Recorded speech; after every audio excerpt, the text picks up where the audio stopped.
கர்த்தருக்கு பிரியமானவர்களே, இயேசுவோடு நாம் நிகழ்ச்சியில் 29ஆம் பாகத்தில் உங்களை சந்திப்பதில் மிகுந்த மகிழ்ச்சி அடைகிறேன். கர்த்தருடைய வார்த்தையை பார்ப்பதற்கு முன்னாடி 2 பாடல்களில் பார்க்கலாம்.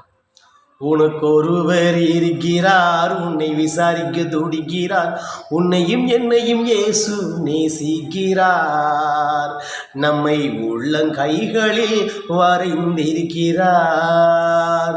உனக்கு ஒருவர் இருக்கிறார், உன்னை விசாரிக்க துடிக்கிறார், உன்னையும் என்னையும் இயேசு நேசிக்கிறார், நம்மை உள்ளங்கைகளில் வரைந்திருக்கிறார்.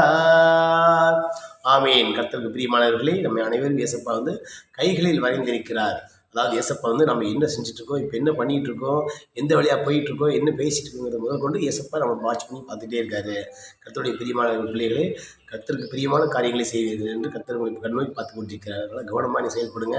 நீங்கள் பாவ வாழ்க்கையை விட்டு விலகி கர்த்தருடைய பிரியமாக நடந்து கொள்வீர்களாக. கர்த்தருடைய வார்த்தையை இன்று நாம் பார்ப்போம்.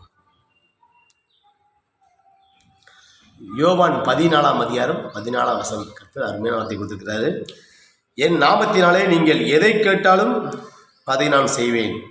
என் நாமத்தினாலே நீங்கள் எதை கேட்டாலும் அதை நான் செய்வேன். அப்போ ஏசப்பா பாருங்கள், எவ்வளோ ஒரு அன்புள்ள ஒரு கடவுளாக இருந்தால் ஏசப்பா நம்ம அப்படி சொல்லுவார், நீங்கள் எதை கேட்டாலும் என் நாமத்தில் கேட்டாலும் நான் உடனே இதை செய்வேன்னு சொல்கிறாரு.